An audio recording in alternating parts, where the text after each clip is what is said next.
Bienvenidos a la segunda clase de la materia Historia de los Bautistas. En la clase anterior observamos la palabra bautista a través del tiempo y el uso que se le dio, y que no se refería a las mismas personas, sino que se usó tanto anabautista como bautista para diferentes grupos de creyentes a lo largo de la historia. Pero pasemos hoy a el tema número 2, el origen de los bautistas a la luz de la historiografía bautista. Usted dirá, ¿qué es la historiografía? En sí, constituye el registro que, de manera escrita, se realiza de la historia, como la memoria reflejada de la manera explícita por el propio sujeto humano que realiza una escritura de su pasado o de su tiempo.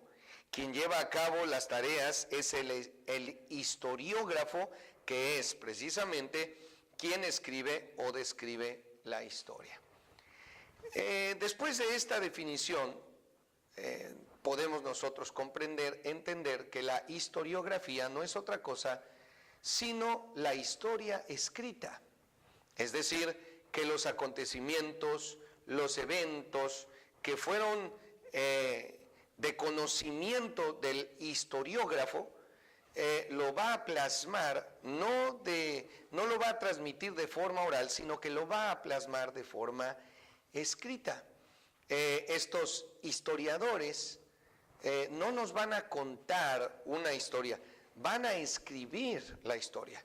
Ahora, más allá de los métodos empleados, de las formas que hayan usado, de la veracidad, pues observamos ya un propósito, observamos un procedimiento de escribir los hechos que están aconteciendo. En grande medida, el Pentateuco consiste en una historia escrita, por tanto, es una historiografía. Lo que va a suceder con David, si bien no se sabe bien a bien quién escribió los libros de Samuel o de los reyes, y sí hay posibilidades, ¿verdad? Sí hay sujetos que son objeto de, en algunos casos, aprobación y de otros desaprobación como autores de estos libros.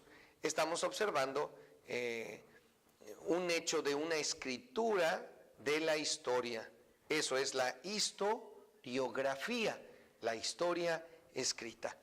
Por tanto, este segundo punto, cuando nos habla del origen de los bautistas a la luz de la historiografía bautista, lo que va a hacer es ir a todos los posibles escritos que hay sobre la historia bautista. Vamos a encontrar ya algunos textos sobre la historia de los bautistas en el siglo XVII, en el siglo XVIII, el siglo XIX, el siglo XX. No hay referencias a una denominación bautista como tal más antiguos que estos textos. Cuando nosotros vamos a estudiar todo lo que fue escrito, todos los escritos que hay acerca de los bautistas, para poder desarrollar una postura definitiva acerca de la historia de la denominación bautista, vamos a observar que hay tres teorías principales. A lo largo de los siglos, a lo largo del tiempo, hubo pastores, hubo teólogos, hubo cristianos que decidieron escribir todo lo que sabían, todo lo que habían oído, todo lo que conocían acerca de los bautistas, y hubo quienes incluso se abocaron a la investigación histórica de esta denominación bautista. Al final, se van a obtener, insisto, tres teorías. La primera es conocida como la teoría de la relación antipaido-bautista. La segunda teoría es conocida como la teoría de la sucesión apostólica. Y la tercera teoría es conocida como la teoría de la restitución separatista. Les llamaremos teorías porque no pueden ser llamadas de otra manera. Es decir, es una postura, es una posibilidad, es una... sí es el resultado de un estudio, de un conocimiento, de una investigación, pero que carecerá de los elementos suficientes, las tres teorías, para poder señalarlo como la verdad del origen de la denominación bautista. Observemos entonces estas tres teorías. Empecemos por la teoría de la relación antipaido-bautista.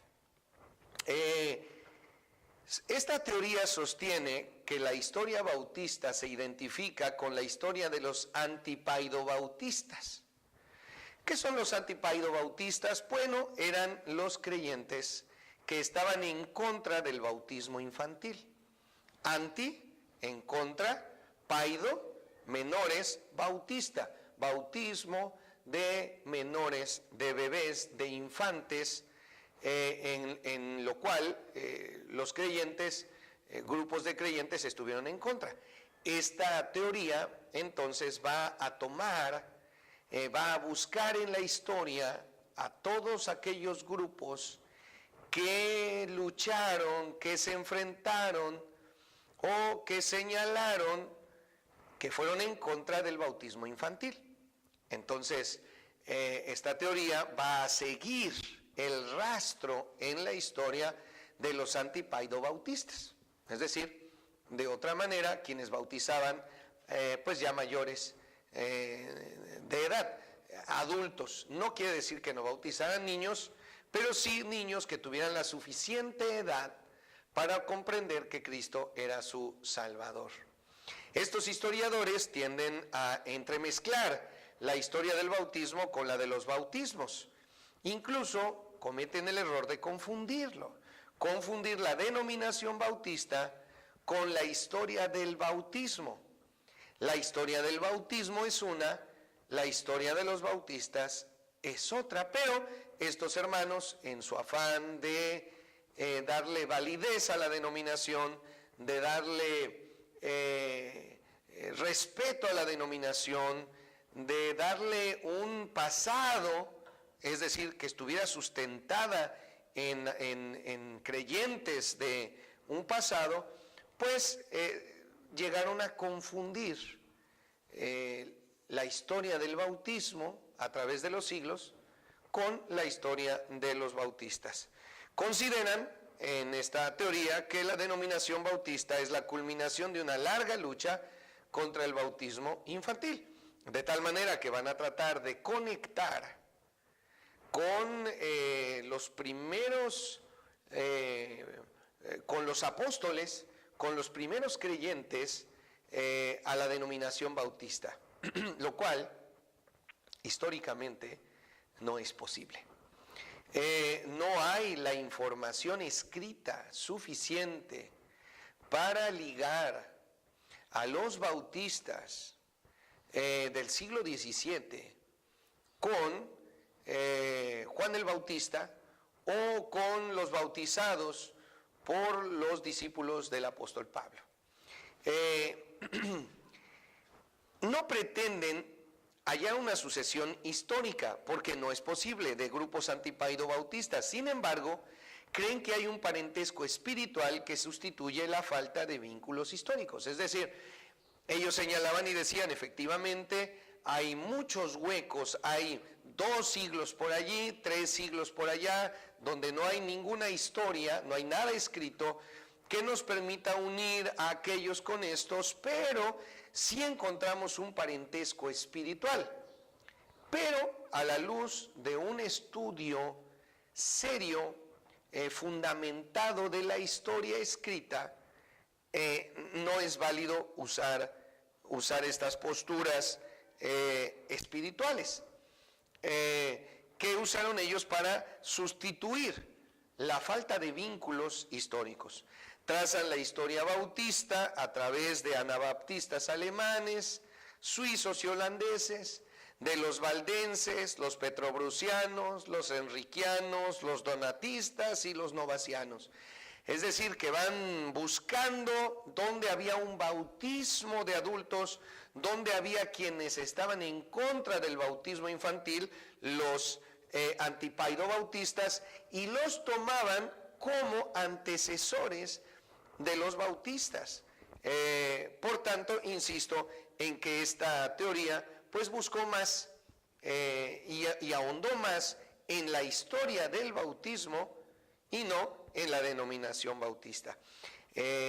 Hacen hincapié en el movimiento anabautista del siglo XVI como la transición entre los antiguos y modernos bautistas. Es decir, nuevamente este aparecer de los anabaptistas del siglo XVI que ocurrió en una ciudad de Alemania, lo van a usar como la transición, el punto de transición entre los rebautizadores antes del siglo XVI y los bautistas después del siglo XVI.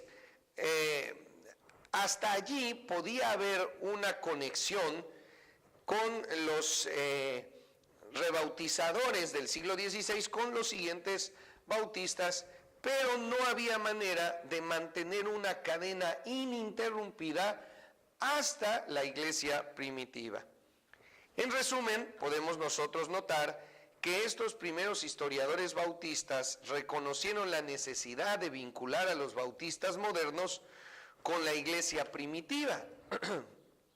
Es decir, que ya ellos se dieron cuenta, estos historiadores se dieron cuenta que si los bautistas no eran relacionados, no eran conectados con la iglesia primitiva, entonces se convertían en una denominación más de todas las existentes. Es decir, que en algún momento, efectivamente, de la historia, la denominación bautista empezó a existir. Pero ellos señalaban que al ser cristianos, neotestamentarios, bíblicos, tenían una conexión con las primeras iglesias que se señalan en la Biblia. Esta conexión de los bautistas modernos, tomando en cuenta que en el siglo XVII ellos eran los bautistas modernos, con la iglesia primitiva lo hicieron a través de los principios neotestamentarios. Pero eso es otro asunto.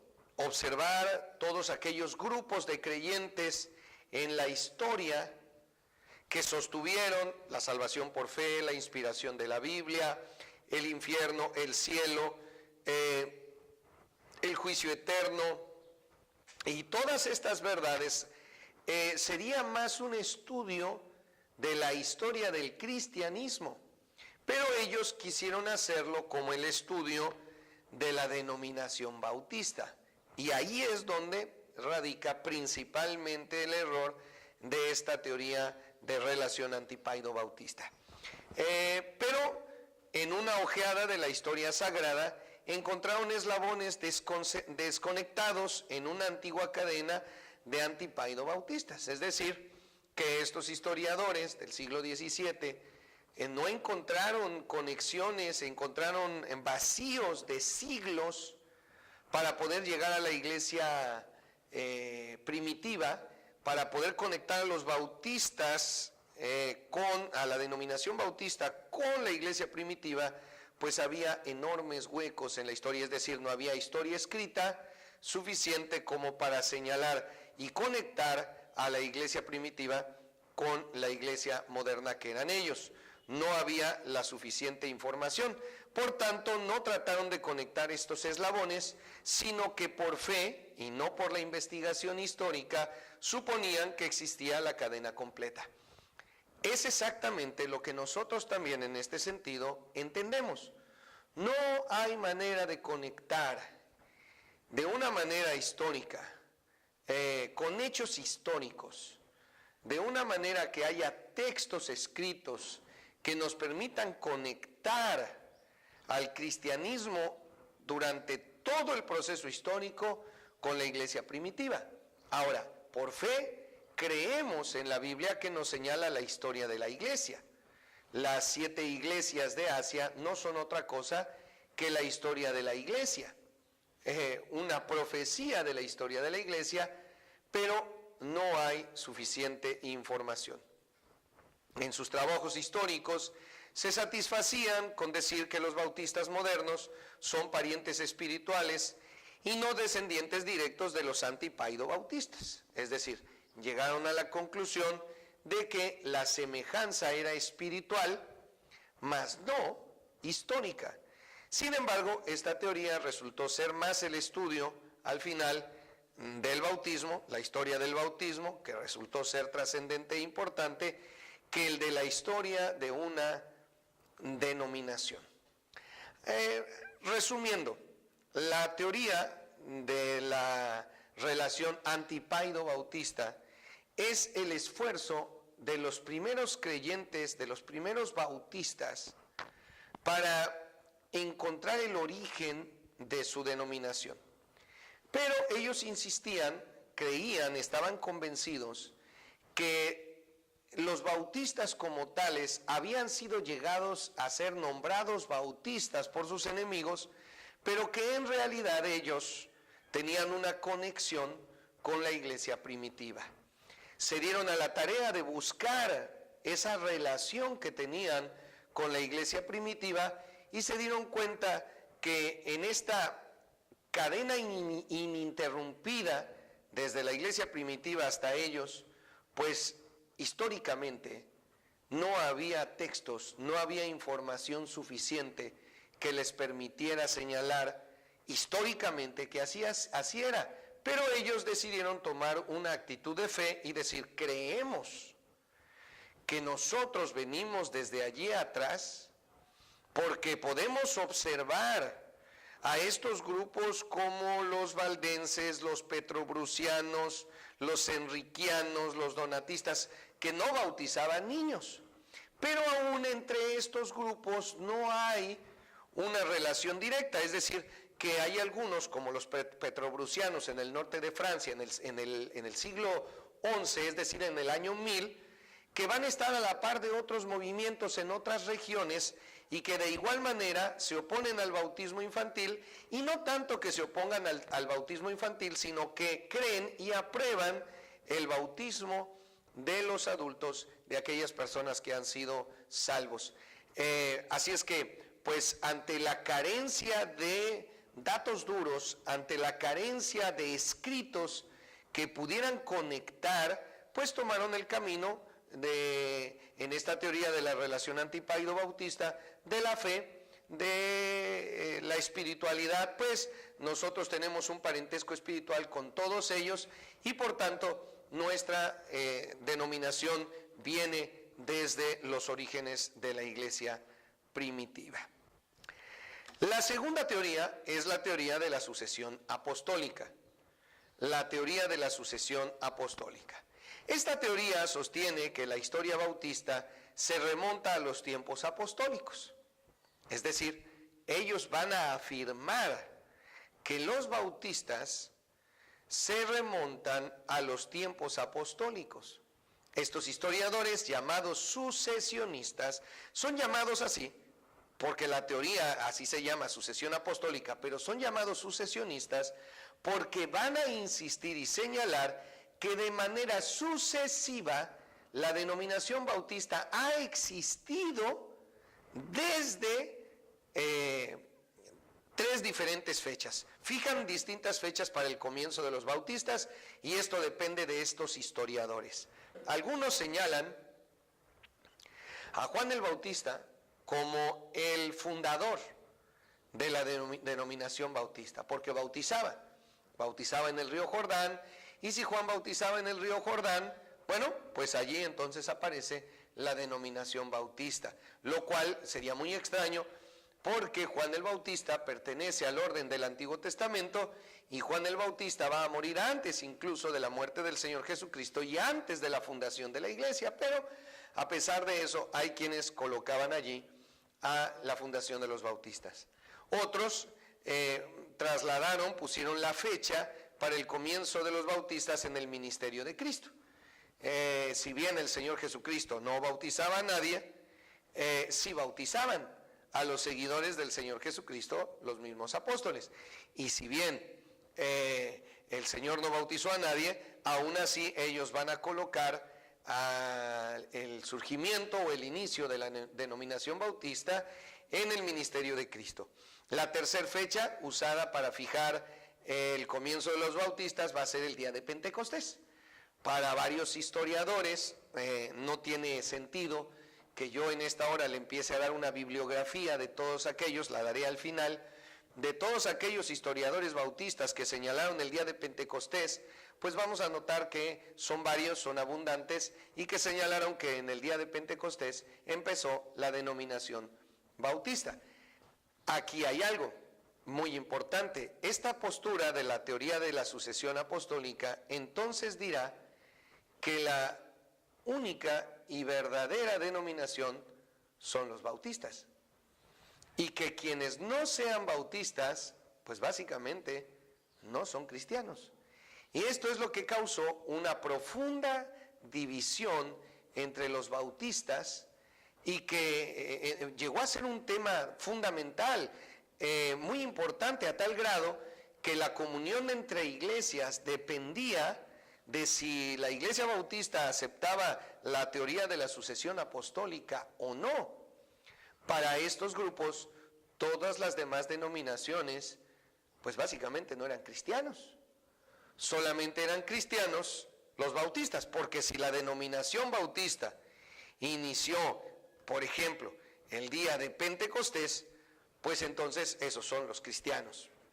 ¿Están de acuerdo, o estaban de acuerdo estos historiadores, en la necesidad y la posibilidad de trazar la historia bautista hasta la iglesia primitiva? O sea, que ellos vieron como necesario encontrar los eslabones, la cadena sucesiva desde la iglesia primitiva hasta la existencia de ellos mismos. Era una necesidad. Y también creían que era posible, lo veían como una posibilidad. Los que todavía sostienen esta teoría pretenden poder vincular todos los eslabones para completar una antigua cadena de sucesión apostólica. Es decir, que si no se puede conectar una denominación con la iglesia primitiva, la tal denominación es falsa y está errada. Se asemejan a los romanistas en pensar que Mateo 16:18 hace necesaria tal cadena. Recuerde usted que la Iglesia Católica, para encontrar validez como iglesia, lo que hizo fue trazar una cadena ininterrumpida de papas. A la Iglesia Católica no le importó ni la doctrina, no le importó la Biblia, sino que lograron conectarse con y a través del Papa con Pedro. En Mateo 16:18 dice la Escritura: tú eres Pedro y sobre esta roca edificaré mi iglesia. La Iglesia Católica buscó justificarse, explicarse a sí misma, vincularse a través de los papas. Así es que Pedro es el primer papa y en la actualidad Francisco es el último papa, y es una cadena ininterrumpida de papas. La verdad es que Constantino se va a convertir en el primer papa de la Iglesia Católica.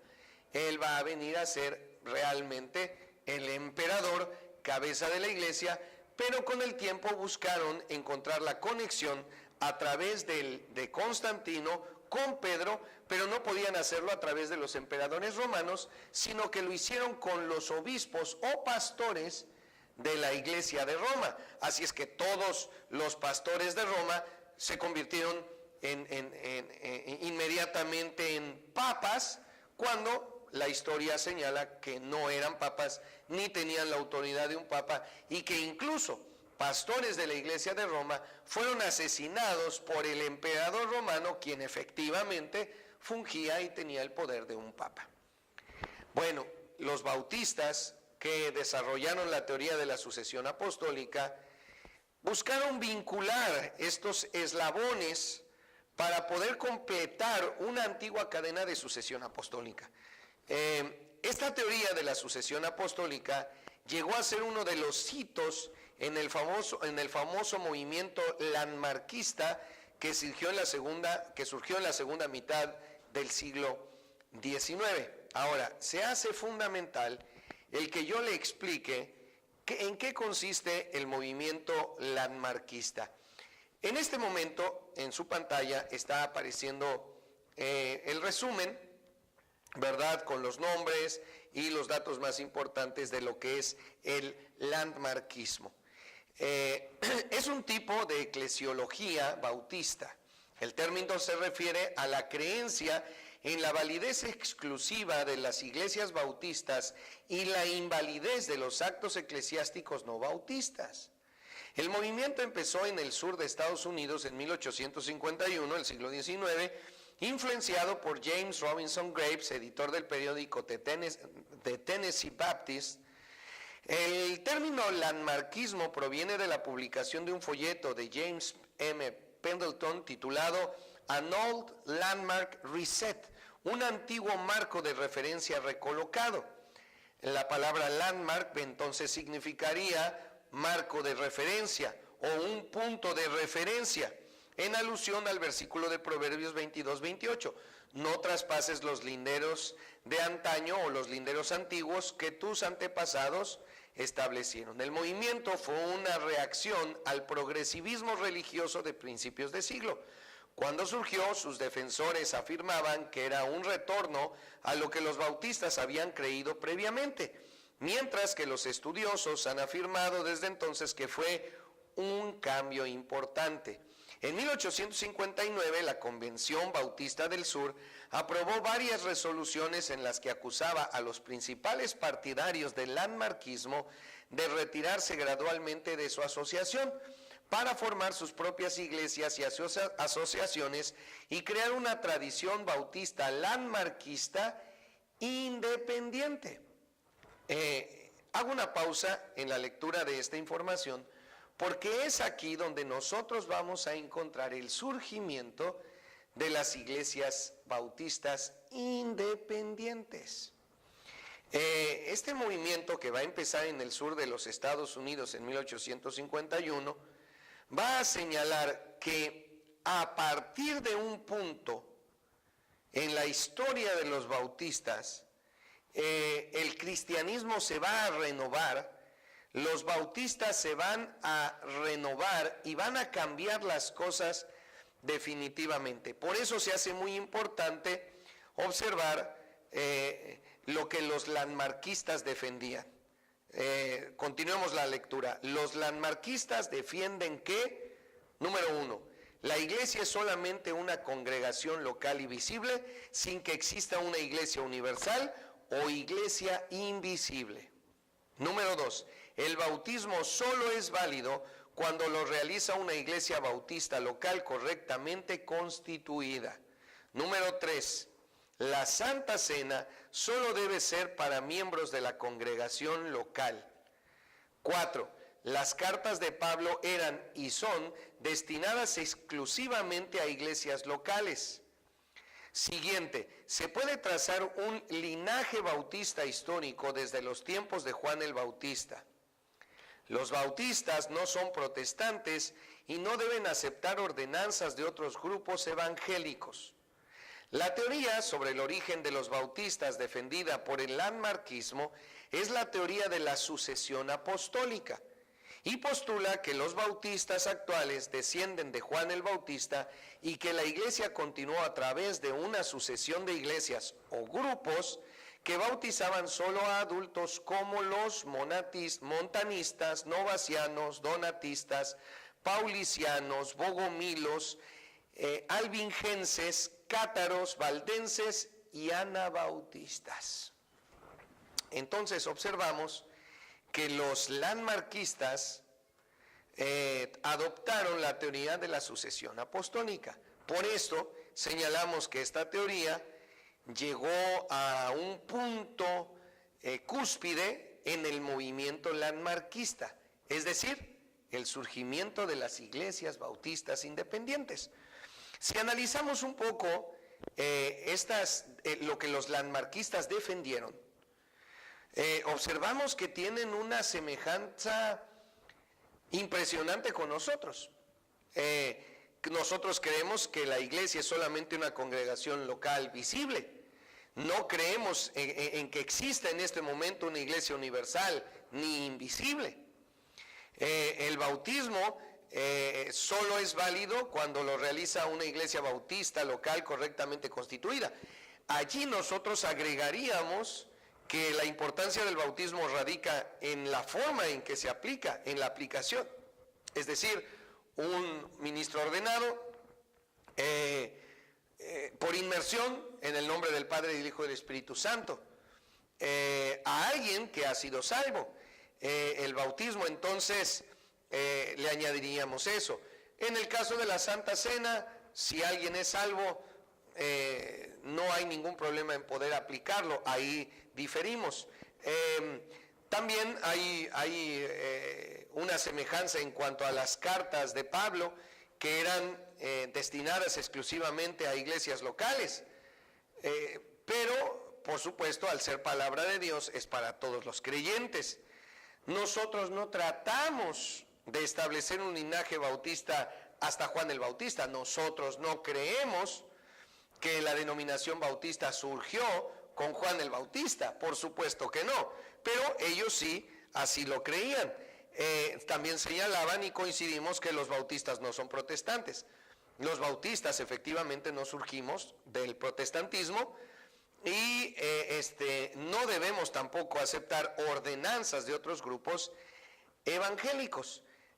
No tenemos la postura de que somos los únicos cristianos, sino aceptamos efectivamente que somos una denominación. Ya veremos este asunto de tratar de relacionarnos con los montanistas, novacianos, donatistas, paulicianos, bogomilos, albigenses, cátaros, valdenses y anabautistas. No tenemos una necesidad de hacer eso, pero al estar estudiando historia de los bautistas tendremos que comprenderlo.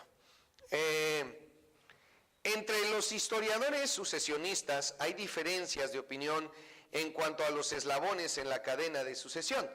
Es decir, que es fundamental en esta teoría de sucesión apostólica la conexión al pasado con la iglesia primitiva. No todos los historiadores usaron los mismos eslabones para conectarse hasta el pasado, sino que usaron otros diferentes caminos, derroteros, para poder llegar hasta el pasado. Unos pocos historiadores señalan a una cadena de ordenaciones, otros a una cadena de bautismos correctos, otros a una cadena de iglesias locales y por fin otros a una cadena de principios neotestamentarios. Es decir, que los historiadores se formularon una pregunta: ¿en base a qué vamos a conectarnos con la iglesia primitiva? ¿Nos vamos a conectar con ellos a través de los principios bíblicos? O sea, todos aquellos grupos que compartan los mismos principios bíblicos son los que vamos a usar para conectarnos con la iglesia primitiva, o vamos a buscar iglesias locales. La iglesia de Massachusetts fue fundada por una iglesia de Londres, esa iglesia de Londres fue fundada por una iglesia del norte de África, y esa iglesia del norte de África fue fundada a su vez por una iglesia, por un misionero de Antioquía, y ese misionero de Antioquía salió de la iglesia de Jerusalén. Y conectaban de esa manera a través, ¿verdad?, de las iglesias locales, que sería un resumen, un ejemplo bastante burdo, porque estamos hablando de 1700 años para cuando ellos intentan hacer esa conexión de historia para encontrar la conexión. O hubo quienes incluso, ¿verdad?, usaron eslabones para esta cadena ininterrumpida de quienes bautizaban correctamente. Pero eso se convertiría en la historia del bautismo, no la historia de la denominación bautista. A ver, veamos. Los petrobrusianos bautizaban debidamente, sí, y los montanistas, y los novacianos, y los cátaros, y los albigenses, los paulicianos, los bogomilos. Ellos, entonces vamos a tomar esta cadena hacia el pasado en base a cómo realizaban el bautismo. De tal manera que dependía totalmente del historiador qué eslabones iba a tomar para poder conectarse con el pasado. Otros sentían que era necesaria y además una realidad histórica, pero siempre demostrable, es decir, tenemos que ir a los escritos, a la historiografía que respalda esta ininterrumpida sucesión apostólica. Otros creían que, aunque no fuese absolutamente necesaria, pues podía ser demostrable, es decir, no necesitamos tener textos que nos conecten con el pasado, pero creemos que sí deben de existir y que en un momento dado puede ser demostrable. El esfuerzo de estos historiadores fue noble y recalca un elemento de verdad, es decir, que las iglesias bautistas deben ser apostólicas en doctrina y práctica. Quizás esto es lo más importante y lo más trascendente en la teoría de la sucesión apostólica, que las iglesias bautistas deben ser apostólicas en el sentido de lo que creen y de cómo viven.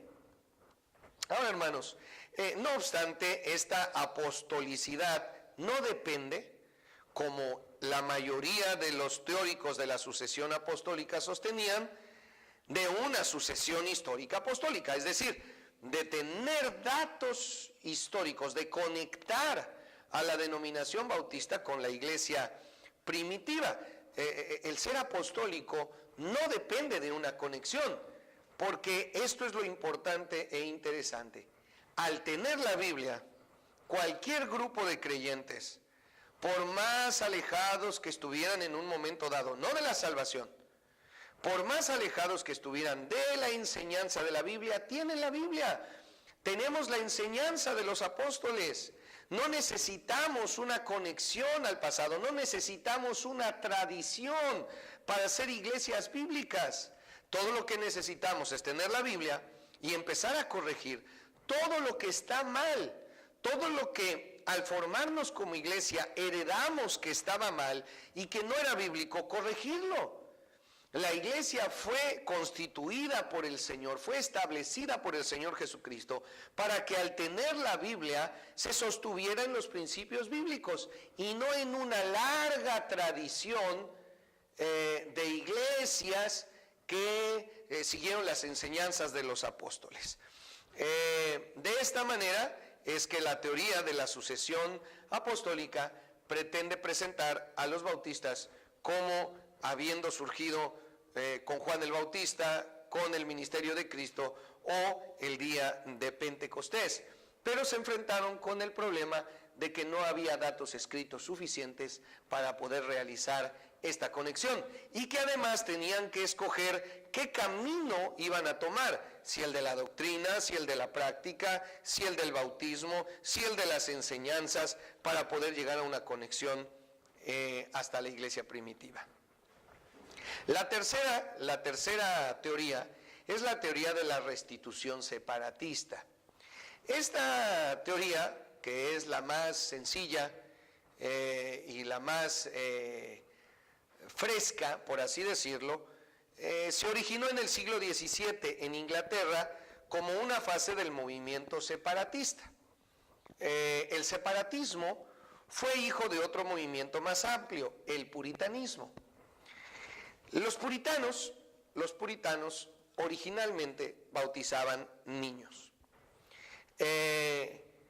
Bautizaban a los infantes como todos los demás protestantes, y hay un momento alrededor del año 1633 que el bautismo llegó a ser una cuestión candente entre los puritanos. Estaban los puritanos que se aferraban a la tradición del bautismo infantil, pero había un sector de los puritanos que, como resultado del estudio bíblico, empezaron a crear un movimiento que rechazaba el bautismo infantil. Estaban en contra del bautismo infantil y señalaron y dijeron, no, esto está mal, no hay ninguna prueba en la Biblia de bautizar niños, no hay nada que nos aliente, nos instruya, nos enseñe a bautizar niños, sino que la enseñanza de la Biblia no tiene que ver con la edad.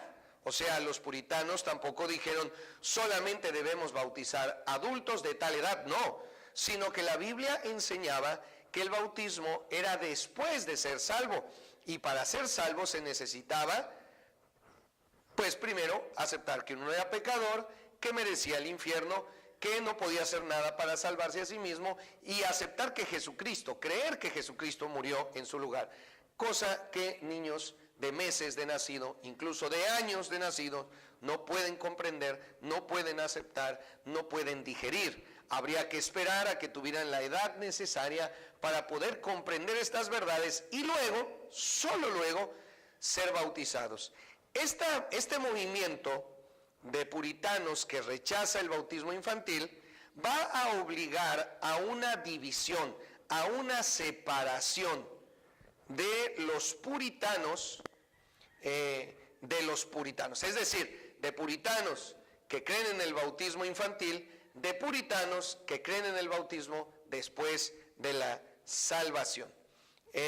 Como resultado, ¿verdad?, de esto, entonces va a haber una división. Estos antipaidobautistas de orden congregacional, posiblemente bajo la influencia del anabautismo continental, es decir, los creyentes que estaban en el continente americano están refrescando el evangelio, van entonces a enfrentarse con los que quieren mantenerse en esta idea del pasado, y bueno, lo que van a hacer es dar un paso adelante y restaurar el modo neotestamentario del bautismo, la inmersión alrededor del año 1641. Es decir, que desde el 1633, donde ya hay discusiones acerca de este tema, finalmente en 1641 van a establecerse ya el nuevo modo neotestamentario del bautismo, la inmersión después de ser salvos, y este grupo de separatista, este grupo que se separó de los puritanos, van a ser llamados bautistas, y así entonces surgió la denominación moderna.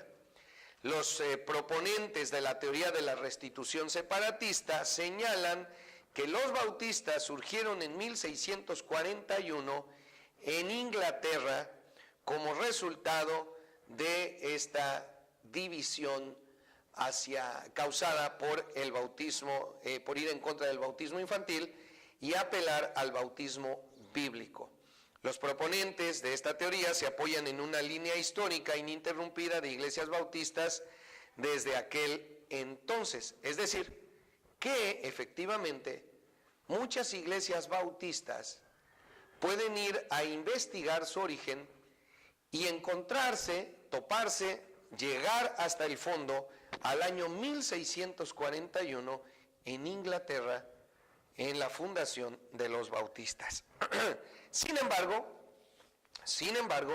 varias son las interpretaciones de esta teoría. Es decir, que a pesar de que los historiadores observaron y dijeron en esta teoría de la restitución separatista, los bautistas surgieron en esta escisión, en esta división de los puritanos en Inglaterra, influenciados por el cristianismo continental, es decir, lo que está sucediendo en América, donde se están reformando también muchas creencias y se está volviendo a la Biblia y dejando de lado la tradición.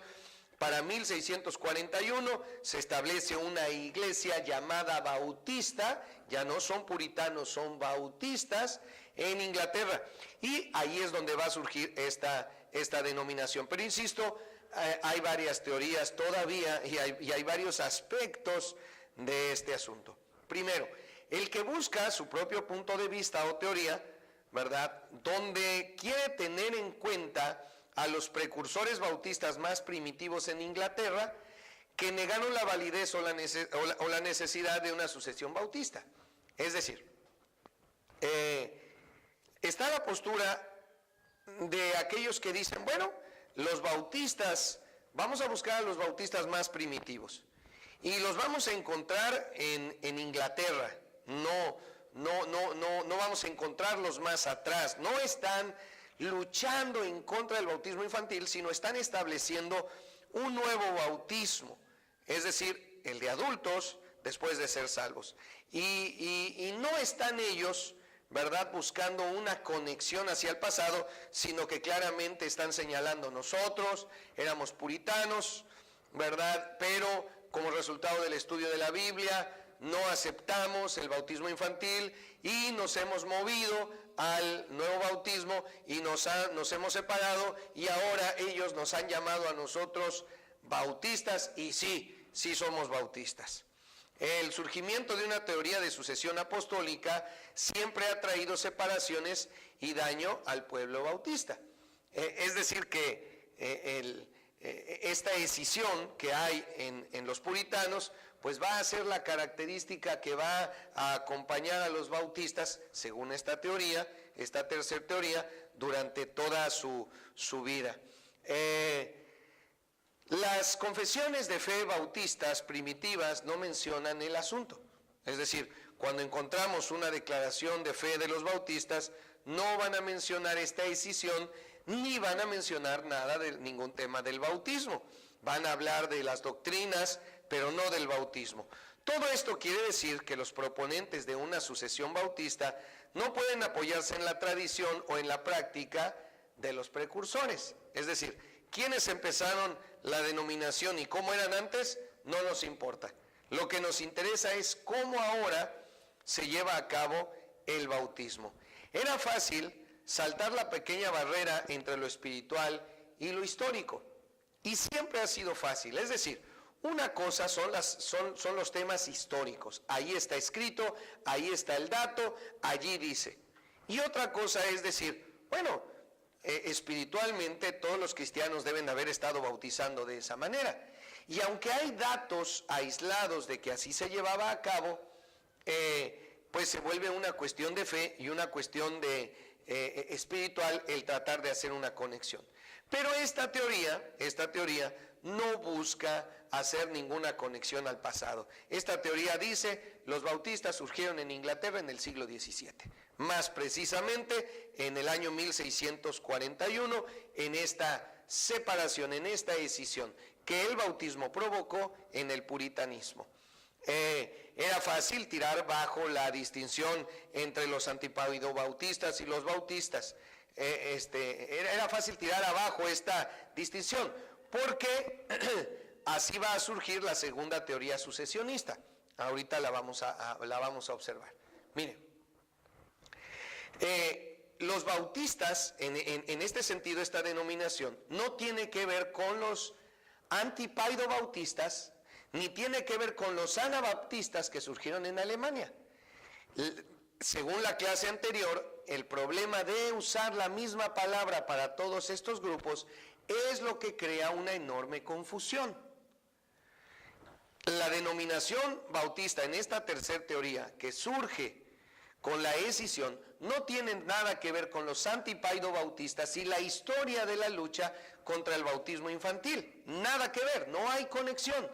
Ni tampoco tiene que ver con los bautistas o anabautistas de Alemania que se van a rebelar, el fiasco de Münster, no tiene nada que ver con ellos. Esto está sucediendo en Inglaterra y es de esta manera que va a surgir esta nueva teoría, ¿no? La teoría sucesionista buscaría conectar el fiasco de Münster, los anabautistas, con el movimiento antipaido-bautista y con los bautistas.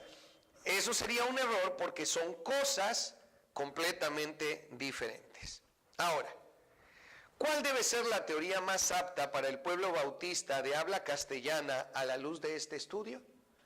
¿Cuál de estas tres teorías debe de ser la que nosotros debemos de aceptar? ¿La teoría de la relación antipaido-bautista?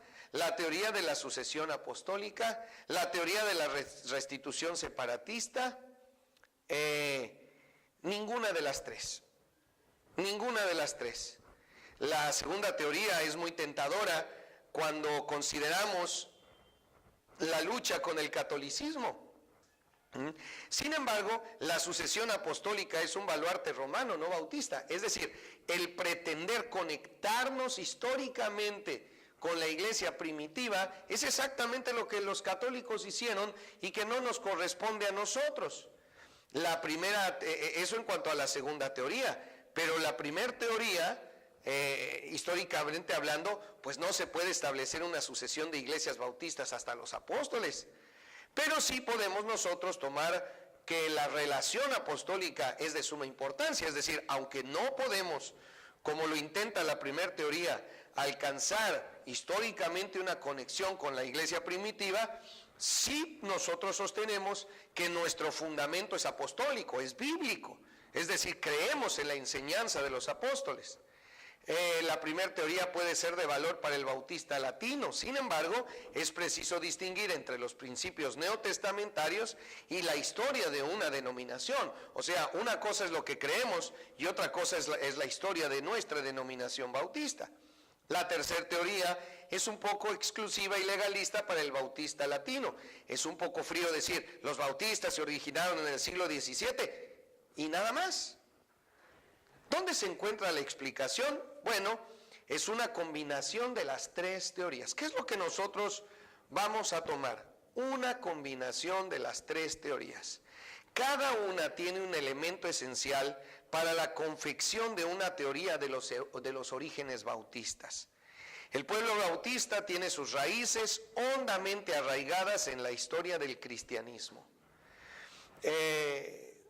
No hay una teoría que nosotros vamos a abrazar de estas tres, sino que vamos a formar la nuestra a partir de estas tres.